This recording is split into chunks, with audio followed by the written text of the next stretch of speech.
मैं आस्था माँ आज यहाँ MMG हॉस्पिटल में आई हूँ गाजियाबाद में, जहाँ पर मैं लोगों को दिखाना चाहती हूँ कि यहाँ इस हॉस्पिटल की इतनी बुरी हालत है। जो इमरजेंसी वार्ड जहाँ पर आप लोग बिल्डिंग देख सकते हो, वहाँ की बिल्डिंग आज नहीं, कल नहीं, परसों, पता नहीं किस दिन वो बिल्डिंग गिर जाए। और मैं पूछना चाहती हूँ अतुल गर्ग जी से कि आप लोग जब वोट लेते हो लोगों से तो आप लोग बहुत वादे करते हो, और आज इस बिल्डिंग की इतनी खस्ता हालत है कि यह बिल्डिंग कभी भी अगर मूसलाधार 1-2 बारिश हो जाए ना तो ये मुरादनगर का शमशान घाट बनने में देर नहीं लगेगी।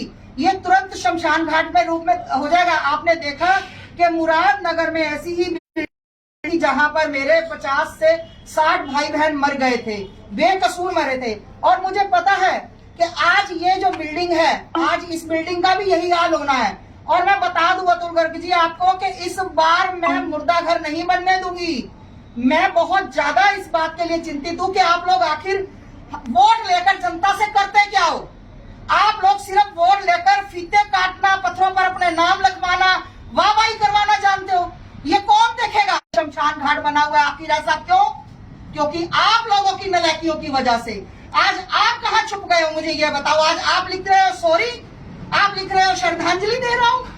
अरे ऐसी श्रद्धांजलि मैं रोज 1 लाख दे सकती हूँ, फेसबुक पे, ट्विटर पे, इंस्टाग्राम पे, सब कहीं पे दे सकती हूँ। श्रद्धांजलि देने से लोगों ने आपको मुंह से नहीं कह दिया था वोट डालेंगे, उन्होंने जाकर वोट डाली थी। जो आपके थैले ले लेकर पीछे घूम रहे हैं ना, उन्होंने आपको वोट डाली थी। जिनके घरों में आज मौतें हो रही उन्होंने भी वोट डाली थी, पर आपने क्या दिया? सॉरी, श्रद्धांजलि। क्या ये करने से उनका काम चल जाएगा? अब प्रश्न ये उठता है, अगर ये इमारत गिरी तो इसमें जवाबदेही कौन देगा? किसके ऊपर एफआईआर दर्ज होगी? बिल्कुल, जो यहाँ के विधायक है उनके ऊपर एफआईआर होनी चाहिए, क्योंकि जिम्मेदारी उनकी बनती है। अगर देखिए, मैं एक और बात बता दूं कि राजा प्रजा के साथ होता है, प्रजा राजे के साथ नहीं होती। अगर यहाँ का राजा ही अपनी राज्य में राज करने के सिवाय और कुछ नहीं करेगा, जनता का ध्यान नहीं करेगा, तो याद रखना यही प्रजा है, यही जनता है जो कुर्सी पे बिठाना भी जानती है और कुर्सी से नीचे गिरना भी जानती है। क्योंकि आज जो मातम छाया हुआ है गाजियाबाद में सब कहीं पे, तो आप लोगों का क्या दायित्व बनता है मुझे ये बताइए। आप लोग क्या कर रहे हैं उसके लिए? आप लोगों ने सॉरी बोल दिया, आप लोगों ने प्लीज बोल दिया, स्विच ऑफ कर लिए। आज लोग आपके किसी को बेड नहीं मिल रहा, किसी को ऑक्सीजन नहीं मिल रही, और आप अपने स्विच ऑफ करके बैठे हो। 50 कंप्लेंट मेरे पास आई, और मेरे पास 2-3 दिन से इस बिल्डिंग का भी आया कि माता जी आस्था माँ ये बिल्डिंग गिरने वाली है।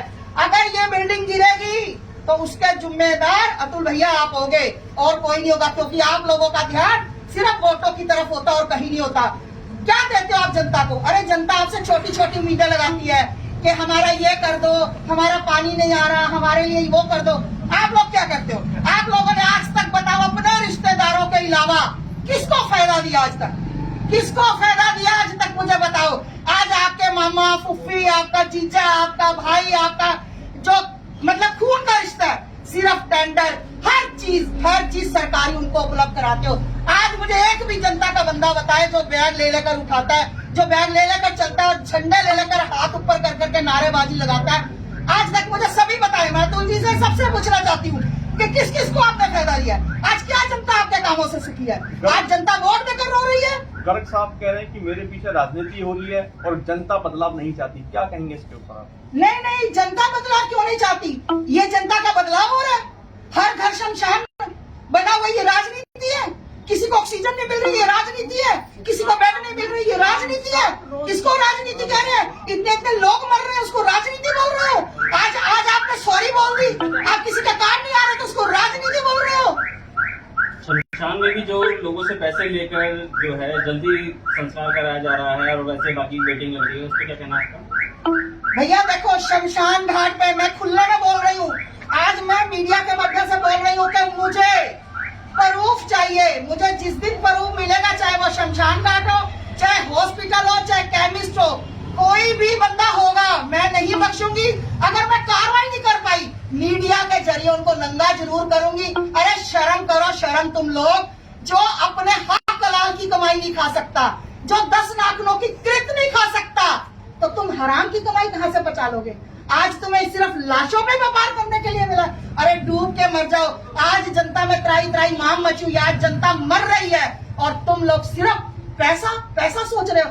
अरे याद रखना, ये कोरोना खत्म होने के बाद तुम्हारा कोरोना ऐसा शुरू होगा कि तुम भगवान से अगर मौत भी चाहोगे तो तुम्हें मौत नहीं मिलने की। ये मेरी बात याद रखना।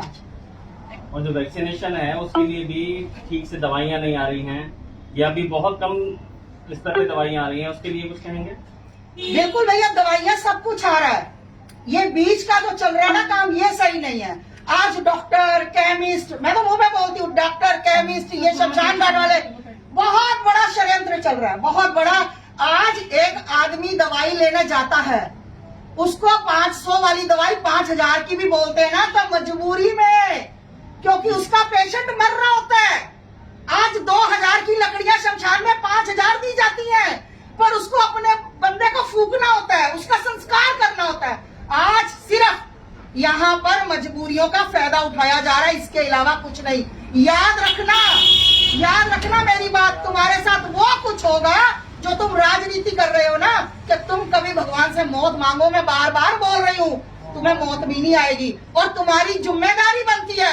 आज ये बिल्डिंग आज नहीं तो कल गिर जाएगी। याद रखना, अगर ये बिल्डिंग गिर गई, इसके अंदर कोई भाई बहन मर गया, भगवान ना करे, तो याद रखना अतुल गर्ग जी, ये राजनीति नहीं है, ये मैं सत्य बोल रही हूँ। मैं आपसे कभी मिली नहीं हूँ, आपसे कभी मेरी भेंट नहीं हुई, पर आपकी बातें मुझे बहुत पता लगती थी। पर मुझे आज जब बिल्डिंग के बारे में पता लगा, क्योंकि मैं उस शमशान घाट में गई हूँ, मैंने उस शमशान घाट में जाकर देखना, आप मेरी न्यूज में देखना, वहां पर न्यूज मेरी लगी है, तो मैं नहीं चाहती कि मैं दोबारा कोई शमशान घाट में आऊं।